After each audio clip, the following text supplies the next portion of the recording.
Should you withhold tax on your required minimum distribution? If so, how much? The answer is not as easy as you might think. I've got 3 ideas coming up.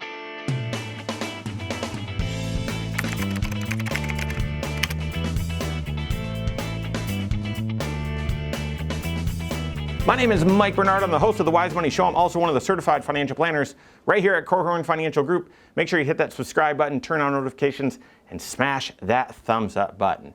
All right, should you withhold taxes on your required minimum distribution? The answer is, well, yeah. You should. I mean, that's the whole reason we have a required minimum distribution. How this works is you've been saving, or maybe someone that you inherited the dollars from, mom, dad, something like that, a relative, have been saving into a pre-tax retirement account for years, decades even. And that money has never been taxed. That money went in, it was deducted on your taxes. It was invested and then it grew and whatever. And the IRS has been licking their chops looking at this money saying, we've never taxed it. It's time for you to start reporting this income. We want to tax it, okay? So once you reach a certain age, right now that's age 72, there's legislation out there that's proposing we change it to 75. I hope that happens, give you more flexibility. But right now, age 72, they're going to force you to do a calculation, start taking at least a certain amount out. Now, you can take out more, but you're required to take out a minimum amount, a required minimum distribution. And when you do, that money lands as income on your tax return. So yeah, you should withhold, right? Wrong. The answer is, it depends on your overall financial situation. There's really 3 options that you have. Now, I'm talking about this now because last year, you didn't have required minimum distribution. Even if you were required to do so, they suspended it, right? So in 2020, you didn't have to do this, okay? The other reason is, for most people, your investment accounts have seen some pretty significant growth. So when you do the calculation on how much you're required to withdraw, not only did you not have to do it last year, but your account then didn't have a withdrawal last year if you didn't need to take anything out. The investment account grew, so therefore, the bigger the account, the bigger you're required to withdraw. And then finally, it could also be a significantly larger amount because every year the calculation depends on your age, depends on a factor. And if you didn't take one last year, that age requirement, that factor, you're now 2 years older than the last time you took a required distribution. So it could be a different amount, could be a bigger amount than you remember, and making sure that you're planning appropriately from a tax standpoint is absolutely critical. So obviously your first choice is you could withhold nothing.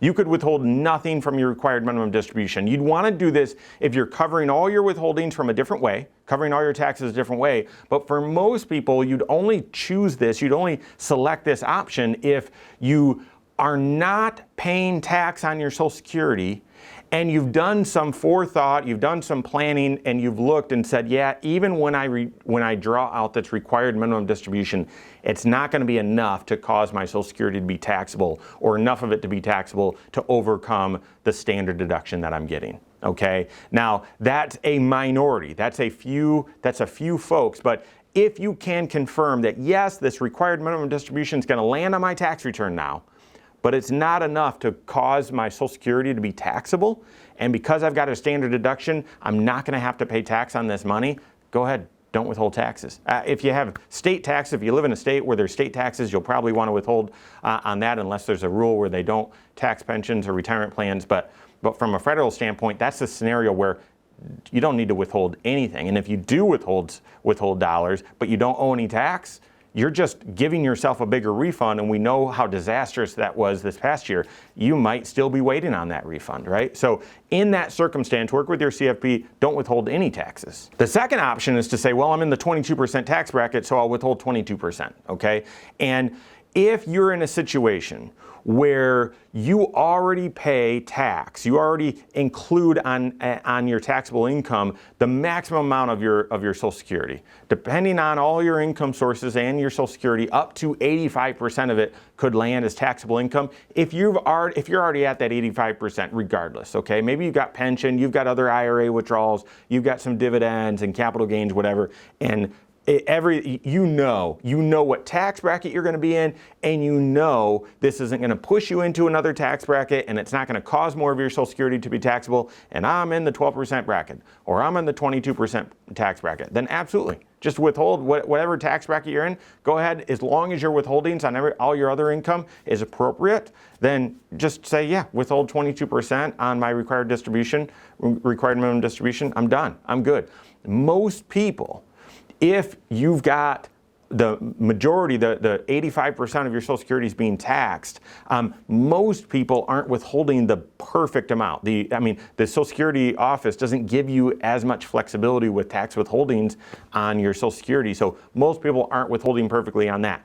And if you're in a situation where year after year after year, all or 85% of your Social Security is included as taxable income, it's because you've got other income sources, and oftentimes you're not withholding perfectly on that. Other income sources could be pensions. Maybe you're withholding a good amount there, but dividends, you can't withhold on dividends. Capital gains, you can't withhold on capital gains.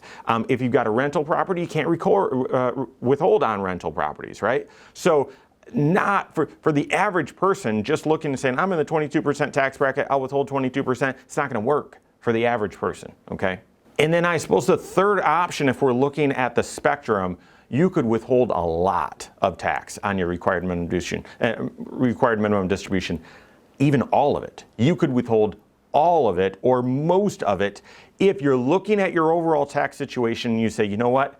I don't need this money in my pocket. I'm being forced to take it out of my IRA, and I'm being forced to then include it as income on my tax return, but I don't want to pay tax estimates. I'm not having withholdings on my other sources of income. I don't have, I've got more capital gains. I'm not doing withholdings on that, of course, or dividends, not withholding on that. My Social Security, yeah, when I draw this required minimum distribution out, more of my Social Security is going to be taxable. I haven't been withholding tax on that. You may want to take the bulk or even all of your required minimum distribution and withhold it towards taxes. Why? Just did a video recently about underpayment penalties with the IRS. And if you should have been paying quarterly taxes and you didn't, you could be penalized for underpaying your taxes. So that's quarterly estimates. But if you do withholdings, really doesn't matter when you have the taxes withheld, as long as you withhold the right amount.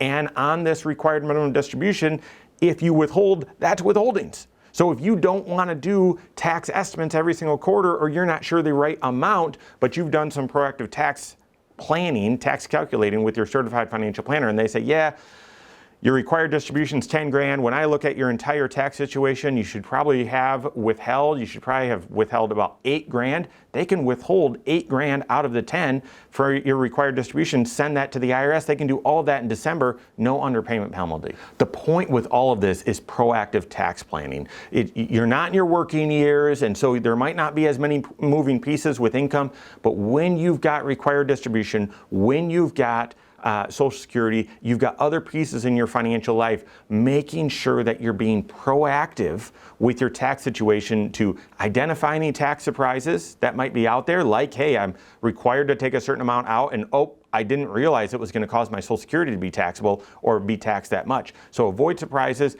capture opportunities, like figuring out, should I withhold extra on this to cover some other sources or make sure I don't have a prepayment penalty, or should I withhold nothing because I've got my I'm basically got enough deductions to cover all this. So that's why you need tax planning. Your CFP, who's doing comprehensive financial planning, should be doing proactive tax planning with you. If you're not getting that, you have the wrong CFP.